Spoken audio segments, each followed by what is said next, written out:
Game na muna ho tayo. Pag-usapan na muna natin ito. Naku po, ito may isinusulong po, no?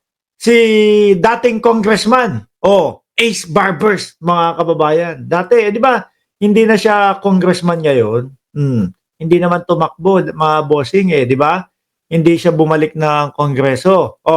Ngayon po, naku, yung mga DDS ang pakalat naku, tingnan nyo, karma, si Barbers, hindi na nakabalik sa kongreso. Pero ang pagkakaalam ko po, hindi na po tumakbo yan, mga kababayan. Kaya walang pangyayaring talo. Ito po, may isinusulong, mga kababayan, patungkol po sa West Philippine Sea film daw ho, mga bossing, na hinaharang ng China. Okay, biruin nyo ho yun, mga kababayan. West Philippine Sea film na hinaharang ng China ipalabas ng libre sa mga eskwelahan. Naku po, yung mga kabataan yung mga estudyante ho, mga bossing, naku, atat na atat po sa mga ganyan yun. Dati ho, nung ako, grade school pala, kapag sinabi ho, mga bossing, magpi-film showing tayo, manonood tayo ng movie. Akala nyo doon sa akala nyo doon sa, tawag dito, sa sinehan hindi. Meron lang pong television, yung television pa namin doon, yung malaki, yung mahaba yung likod, yung malaki yung likod. Tapos ipe-play yun, nakaupo kaming mga estudyante. Pag ganyan ho, naku, talagang pinapanood yan. Ang una kong napanood na mga film showing ho doon sa eskwelahan nung Mababang Paaralan ng Magat Salamat. Magat Salamat Elementary School ng Tondo, Maynila, mga kababayan. Sino? Shout out dyan sa mga sa mga gumraduate ng Magat Salamat Elementary School, 1996. May dala-dala mga teacher namin, TV. Ito, maganda ho yan, kapupulutan ng aral po ng ating mga mag-aaral.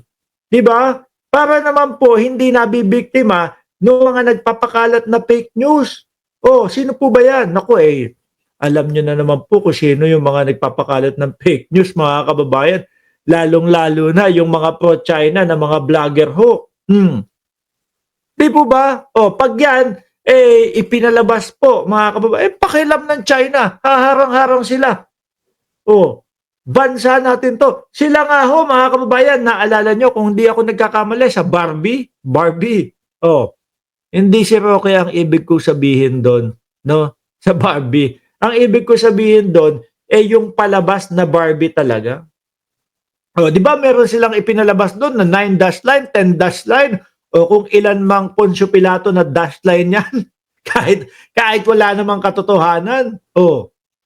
Di ba? Nagpapakalat din sila ng ganun yung guni-guni nila na dash line, dash line. Kahit walang katotohanan, di ba, mga kababayan? Ngayon, tayo, mas okay na ipalabas. Bakit po? Dahil katotohanan naman po. Panigurado po ako, yung pelikula na yan ay back up ng UNCLOS, mga bossing. Kumbaga, back up po doon sa pag-award sa atin ng karapatan natin sa West Philippine Sea. Di ba? Sabi, West Philippine Sea film na hinaharang ng China ipalabas ng libre sa mga eskwelahan, sabi po ni Barbers. Basahin nating maigi ho Okay ho yan, pabor ho ako dyan. Sino mga pabor dyan? Para naman hindi nabibiktima kapag yung sinabi ng mga vlogger, nako, hindi atin ang West Philippine Sea. Nako, nagwa-water cannon din ang Pilipinas. Sila mismo ho, mga kababayan. No? Sila mismo ho, mga bossing, ang magsasabi, naku, hindi totoo yung sinasabi mo, pinag-aralan namin sa eskwelahan namin yan, pinanood namin yung film showing na yan. Di ba? Basahin natin to.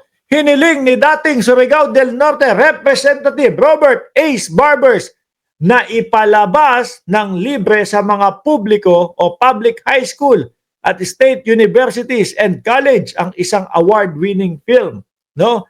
Tungkol sa paghihirap ng mga mangingisdang Pilipino sa West Philippine Sea. Di ba? Naku, baka nandiyan din ang dating Pangulo. No? Sino kaya gumanap sa dating Pangulo? Bakit to, mga bossing? Naku, ang laki ng partisipasyon ng dating Pangulo dito Biruin mo ba naman? Di ba? nakakahuli yung mga ano natin, mangingisda natin. Ang lalaking isda. Tapos papalitan, sa pilitan papalitan ho ng yosi, sa pilitan papalitan ng alak ng mga Chino na nagbabantay doon sa karagatan. O, akin na yan napakalaking isda mo. Masarap po. Kapag binenta sa mga palengke, pag binenta doon sa mga malalaking restaurant, 2,000, 3,000, tapos sa pilitan kukunin nung mga nagbabantay doon sa karagatan ng mga incheck. Papalitan yosi, papalitan ng ano, ng yosi tsaka alak. Parang mas mura pa po kaysa sa gin bulag natin yun. Tapos syempre malalaman ng dating Pangulong Duterte. Sasabihin, barter tawag doon. biglang ganon. Hindi, dati pa yan, panahon pa ng incheck. Panahon pa ng mga ninuno natin, nagbabarter na sila. Barter daw ho ang tawag doon. Pagdating sa dating Pangulong Duterte, samantalang luging-lugi yung mga kapwa natin Pilipino na mangingisda ho. Oh, akala ko pa naman itatarak yung bandila ng Pilipinas doon sa West Philippine Sea. Yung pala, wala ding gagawin. Diba? At isa pa ho, mga kababayan, kung naisigaw na ng dating Pangulong Duterte, kung pinangalandakan niya, dati, nung panahon ng kakapanalo niya pa lang, yung UNCLOS natin, nako, hindi na ho magkakapal ng mukha ang China, mga bossing, nagaganyan-ganyan. Kasi meron pong mga bansa at madaming bansa po ang handa na umalalay sa atin. Yung mga bansa naman na ho yan, ang gusto lang ho niyang mga yan, mga bossing, kailangan namin ng patunay no, na talagang sa inyo inaward itong West Philippine Sea. Kailangan namin ng mga dokumento, papeles na sa inyo inaward yan. Pag meron na ho, mga kababayan, susuporta na po yan. Kaya po makakapal ang muka, mga bossing, ng China. Kasi po pinakapal ang muka ng dating Pangulo, di ba? O, biroy mo, aaso-aso ka dun, no? Parang sinusut-sutan ka lang. Bawal yan, bawal yan. Bawal kumpunihin yung Sierra Madre ninyo. Bawal kumpunihin yung barko ninyo. Yung dating okay, sorry. Ganun lang. 'Di ba? Ayon kay Barbers, tinangka ng Chinese government na harangin ang pagpapalabas ng pelikulang Food Delivery Fresh from the West Philippine Sea ni Baby Ruth Villarama sa New Zealand. Diba? Binawalan talagang mga tawag dito, mga diktador ho ito, mga kababayan no? Every freedom-loving, nationalistic and patriotic Filipinos, particularly the young ones, should be able to watch this movie, which should be shown in coordination with filmmaker Baby Ruth Villarama in all high school, colleges, and universities in the country, no? So they could get the real glimpse of what's happening in the West Philippine Sea. Papel lang daw. Tubig lang daw ho, mga kababayan, sabi ng dating Pangulo. Kung papayagan, sinabi ni Barbers na makakabuti kung lalagyan ito ng subtitle ng Department of Education, DepEd, Commission on Higher Education para mas madaling maintindihan. Hindi, kailangan ho talaga natin ng mga kabataan natin yan, mga kababayan. Para sila mismo, hindi sila mabibiktima ng mga budol-budol na mga vlogger na nagwa-water cannon din po kami. Pinaintindi. Ano ibig mo sabihin nagwa-water cannon, ha? Ha?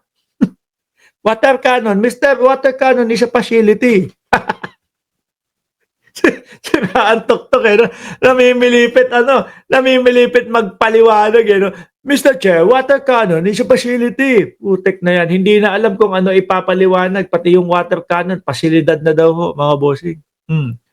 Ngayon, gusto naman nila tayong patahimikin sa katotohanan sa pamamagitan ng pagpigil at pagkontrol o baguhin ang ating pag-iisip at pananaw sa realidad na kinakaharap ng ating mga mangingisda at maritime defender sa West Philippine Sea. Oo. At ang nakakalungkot pa nga ho dyan, mga kababayan, kapwa pa natin Pilipino, yung talagang bumibira doon sa kapwa natin Pilipino na mga nasa frontline ho pagdating po sa pagtatanggol sa West Philippine Sea. Oh, baka tama yung sinasabi ni anak ni ni Juan Ponce Enrile, si Katrina Ponce Enrile, no?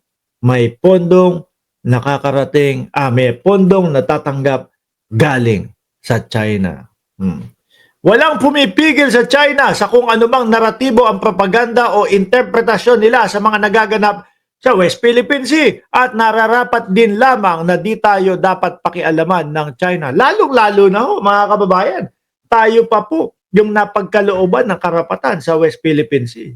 Sabi ni Ferdinand Longalong, pag naririnig ko West Philippine Sea, pagmumukha ni Marcoleta, maskad. Parang nakikita ko, parang nasuot ng maskara lagi. Huli si Marcoleta doon, ano?